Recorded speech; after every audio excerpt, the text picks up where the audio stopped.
Salut tout le monde, j'espère que vous allez bien. On se retrouve après 6 mois je pense. Dans cette nouvelle vidéo, j'ai fini mes partiels donc il y a un peu moins d'une semaine. J'ai quand même eu besoin de quelques jours pour me remettre de la fatigue, des examens et compagnie. Et puis voilà, je suis de retour comme je vous l'avais dit pendant mes vacances. Je vais pas vous faire une vidéo routine aujourd'hui. Je pense que si ça vous dit, dites-moi dans les commentaires, je vous la ferai dans la semaine peut-être.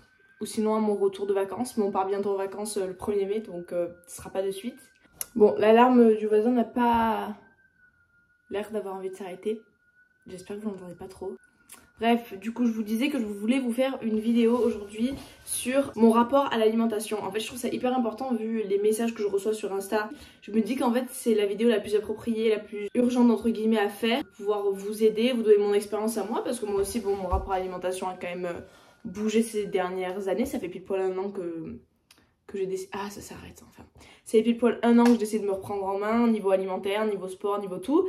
Et un an que j'ai commencé à perdre du poids. Donc je pense que je peux vous aider là-dessus. Et voilà, j'ai tendance à préférer faire des vidéos utiles que des vidéos qui veulent tout rien dire avec moi, tout ça. Donc bah, c'est parti. Faire un petit disclaimer. En fait, moi, ce que je vous dis que j'ai fait il y a un an, du coup, j'avais 10 kilos à perdre. C'était pour ma santé. C'était pas pour perdre le petit kilo de l'été. Donc les filles qui veulent juste perdre 1 kilo pour l'été, pour un peu sécher... C'est pas ça qu'il faut faire. Moi c'était vraiment pas en rapport avec l'esthétique, là c'était vraiment la santé quoi, ça allait plus du tout. Donc quand j'ai commencé à vouloir perdre du poids, je pense que c'est important quand c'est le début et que on veut vraiment beaucoup perdre, qu'on part sur un moins 10 kg. Alors mon objectif n'était pas moins 10 kg bien entendu au début, je pensais pas arriver jusque là.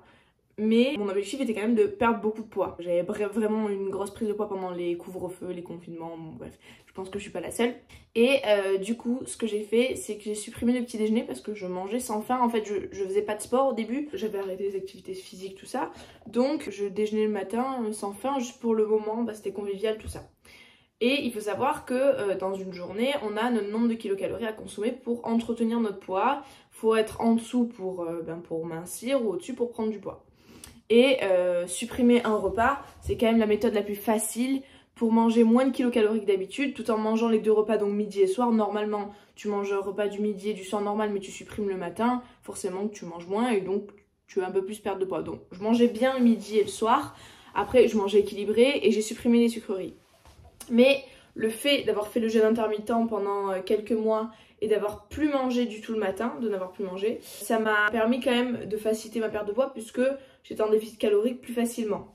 Le midi, je mangeais toujours protéines, légumes et féculents avec légumes à volonté, ça n'a jamais changé. Et le soir, je mangeais avec mes parents, donc bon après ça va, c'était le printemps-été, donc c'était en général salade, grillade, équilibré mais pas restrictif. Je mangeais des féculents, s'il y avait du pain, je mangeais du pain, enfin il faut vraiment pas être dans l'excès. Mais du coup voilà, je pense que ne pas manger le matin, ça me permettait de pouvoir manger bien et normalement midi et soir sans culpabiliser et surtout en perdant du poids quoi, ça fonctionnait. Alors, pour la perte de poids quand c'était vraiment drastique, que c'était vraiment le début qu'il fallait vraiment beaucoup perdre de poids, je me pesais tous les 3 jours à peu près pour voir ce que j'avais mangé, fait comme sport, tout ça. Ça fonctionnait pour continuer à perdre en poids ou pas. Soit ça bougeait pas, soit ça descendait, donc quand on s'y met sérieusement, il n'y a pas de secret, ça fait toujours plaisir. Le fait de vouloir et de voir que ça marchait sans manger de conneries, de perdre du poids, j'avais plus envie du tout de manger des conneries. Je me disais, c'est un peu ce qui m'a entraîné dans le fait que je dois vraiment beaucoup perdre de poids maintenant parce que ça m'a entraîné dans un cercle vicieux où pas de sport, tu fais que bouffer, tu manges que des conneries, tu te réfugies dans la bouffe et puis voilà. Et donc j'en avais plus envie, ça va grave aider hein. Et donc j'ai supprimé le sucre. Je mangeais pas le matin à part si vraiment je crevais de faim ou quand j'étais avec CC qui se faisait à manger, des fois je grignotais avec lui. Je mangeais pas de sucreries ou juste des fruits. En fait voilà, mes desserts c'était en général des fruits, rien d'autre. Il n'y avait pas de galettes, pas de gâteaux, même les yaourts, je crois pas que j'en mangeais. Ensuite, octobre-novembre, j'ai commencé à prendre le sport tous les 5 fois par semaine à peu près. Et là, par contre, c'était un rythme beaucoup plus soutenu et j'ai commencé à avoir faim le matin. Parce qu'en fait, à force de ne pas manger le matin, on n'a plus faim le matin, notre corps s'habitue.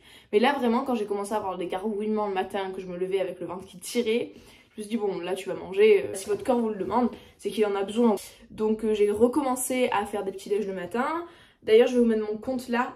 Avec mon copain on tient un compte où on met nos recettes de petit déjeuner beaucoup et nos repas en général, donc je vous mets le compte juste ici si vous voulez vous abonner ou trouver des inspirations. Et donc j'ai recommencé à manger le matin mais des choses saines, donc flocons d'avoine, porridge, bowl cake ou juste du skyr avec des fruits, enfin vraiment simple et efficace, mais manger quelque chose le matin parce que mon corps me le demandait quoi.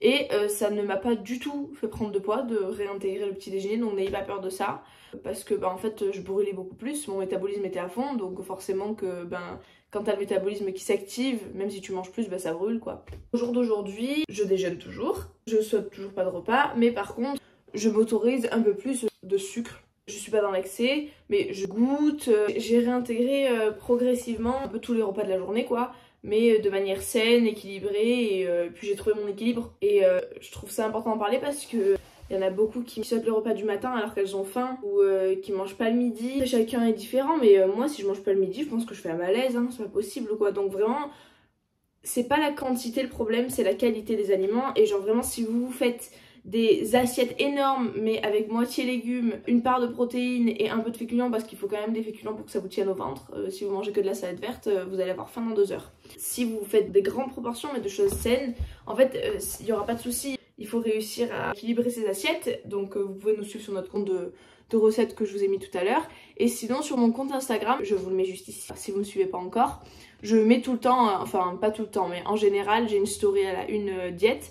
Et je mets en général les repas, mes repas, ce que j'ai tendance à manger le matin, le midi. Quand j'ai des assiettes présentables, je les mets en photo quoi. Donc vous pouvez aller me suivre pour regarder aussi ce que je fais. Mais le plus important, c'est de rééquilibrer ce que vous mangez, pas de ne plus manger. Si vous sautez des repas trop drastiquement, quand vous allez remanger entre guillemets normalement, ce sera la catastrophe. Donc vraiment, essayez d'équilibrer vos assiettes. Et puis voilà quoi, enfin pour moi c'est le plus important.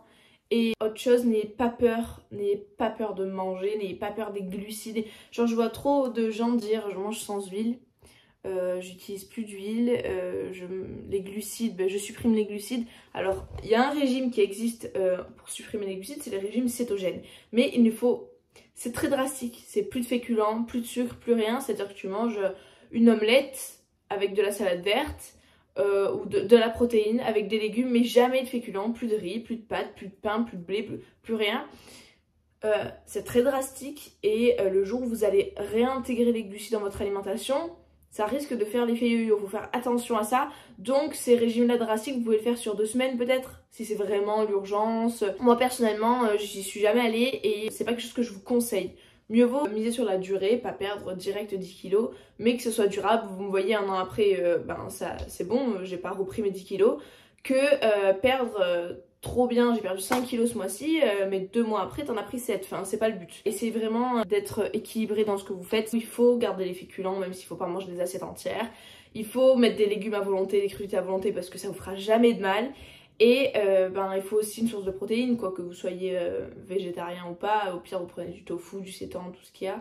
Mais mangez équilibré et mangez tout, c'est hyper important. Aussi pour ce qui est des glucides, il y a des glucides et des féculents beaucoup moins caloriques que d'autres. Par exemple la patate douce, ça va être beaucoup moins calorique que des pâtes ou du pain. Donc vous pouvez vous renseigner sur les types de féculents qui existent pour remplacer vos féculents par d'autres, mais tout en les conservant, c'est important. Et pour les lipides, ne supprimez pas l'huile, enfin je veux dire, vous pouvez la remplacer, c'est-à-dire que l'huile d'olive et de colza par exemple, c'est des meilleures huiles que l'huile de tournesol. Donc à la limite, au niveau des oméga, elle vous apporte des choses très importantes. L'huile d'olive est très bonne pour la santé quand vous n'allez pas en boire une bouteille. Mais je veux dire, c'est pas des choses à supprimer. Si vous prenez par exemple que de l'huile de tournesol ou du beurre, remplacez-le par de l'huile d'olive. Mais ne supprimez pas les lipides non plus parce qu'en fait, que ce soit glucides, lipides ou protéines, on en a besoin. Votre corps en a besoin. Et à partir du moment où vous faites une privation, le jour où vous remangez normalement, vous risquez que votre corps se jette dessus et stocke tout. Donc l'idéal c'est de tout conserver, mais dans l'équilibre. Moi c'est ce que j'ai toujours fait, j'ai jamais mangé sans huile non plus. Je suis pas dans l'extrême en fait. En fait les efforts sur le long terme, tu te rends vite compte que c'est pas un soir qui va tout envoyer en l'air. Si ça fait 4 mois que tu manges hyper sain, que tu fais pas beaucoup d'excès à part une fois par semaine, des trucs comme ça, c'est pas un soir au resto avec tes copines où tu profites, que tu bois des verres et que tu manges une pizza qui va tout ruiner parce que demain tu seras en retour à la routine et dans 3 mois ta pizza on l'aura oubliée et ton corps aussi. Donc vraiment, je pense que je vous ai tout dit, mais équilibre, lipides, glucides, protéines, vous les conservez, s'il vous plaît, supprimez pas tout. J'ai ma grande sœur qui est en formation de naturopathe, je lui ai demandé si elle avait un avis là-dessus, si elle avait fait dans ses cours du coup de naturopathie le jeûne, et elle m'a dit qu'il n'y avait aucune contre-indication en soi, mais je vous mets son Instagram juste là. D'ailleurs, si vous voulez aller la suivre, elle a plein de bons conseils pour, de naturopathie quoi. Elle m'a dit qu'en gros, il n'y avait pas de contre-indication, c'est très personnel le jeûne, donc c'est à vous de tester et de voir si ça vous convient pas, c'est selon les rythmes de vie aussi. C'est-à-dire que moi je restais chez moi à réviser, bon ne pas manger le matin ça va pas me tuer, quelqu'un qui va faire un travail physique, pas manger le matin c'est compliqué, si vous bougez, vous transpirez, vous êtes sur des chantiers le matin, vous avez besoin de manger quoi. Donc voilà, c'est propre à chacun, si vous l'essayez vous pouvez. Mais si vous avez faim, écoutez quand même votre corps, c'est vraiment... moi c'était pour supprimer le truc de la gourmandise parce que je mangeais sans faim, c'était juste... je mangeais parce que c'était convivial, que j'avais envie d'être avec ma famille, de manger avec eux, mais j'avais pas faim. À partir du moment où j'ai eu faim, j'ai mangé. Donc testez pour voir un peu ce qui vous convient, mais je pense, et n'oubliez pas que le plus important c'est sur le long terme, c'est votre santé, c'est pas perdre 10 kilos pour l'été maintenant, là dans 2 mois... C'est vraiment, plus c'est lent et plus c'est stable en fait, voilà. Donc le plus important c'est de trouver une stabilité. Donc prenez soin de vous, vraiment prenez soin de vous et tombez pas dans des troubles. Je vous jure, sur Instagram, je vois, des fois j'aime des photos de filles qui sont très fines parce que j'aime leurs photos, des choses comme ça. Et à partir du moment où j'ai aimé une photo d'une fille fine, c'est l'algorithme sûrement, je sais pas, vous me direz. Dans mon Explorer, il n'y a que des filles très fines. Mais je vois vraiment que des côtes qui sortent, des bras tout fin comme ça. Et moi, personnellement, comme je suis bien dans ma peau, ça va pas m'affecter. Mais je sais et je le vois avec les gens que j'ai autour de moi, que en fait ça affecte beaucoup de monde et qu'il y a beaucoup de filles et de femmes qui souffrent de ça parce qu'elles pensent qu'elles sont pas normales. Je vous le dis, je mange très sainement, je fais pas beaucoup d'excès. Je fais du sport et pourtant je suis pas maigre. Donc après on n'a pas toute la même morphologie, il y en a qui naissent et qui sont de physiologie fine, un métabolisme de fou, mais ne pensez pas que c'est normal de faire 40 kilos, ne pensez pas que c'est normal de faire du 32, parce que la normalité déjà ça veut rien dire, mais surtout c'est pas la majorité des gens. La moyenne française, je crois, le poids d'une femme en France c'est 60 kilos. Donc ne soyez pas complexés, vous en faites pas 40. Des filles qui se sentent pas belles alors qu'elles sont magnifiques, mais juste parce qu'elles ressentent pas ce qu'elles voient toute la journée sur Instagram. Donc vraiment, vous laissez pas influencer, pensez à votre santé et je vous jure que ce que vous voyez sur Instagram c'est peut-être beau mais c'est pas forcément sain et c'est pas forcément en bonne santé. Donc faites le focus sur vous, essayez de pas vous comparer à vous dire je veux ressembler à elle, je veux ressembler à elle.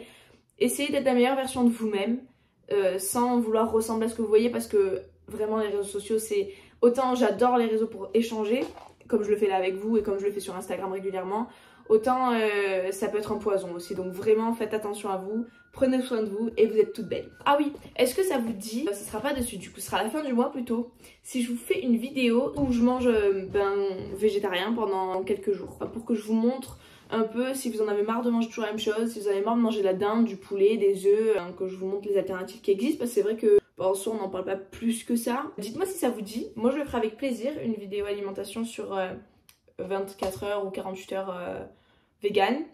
Dites-moi si ça vous dit. Moi, ça me tente. Je pense que j'ai fait le tour, que je vous ai dit tout ce que j'avais à vous dire. Je vous fais des gros bisous et on se retrouve bientôt.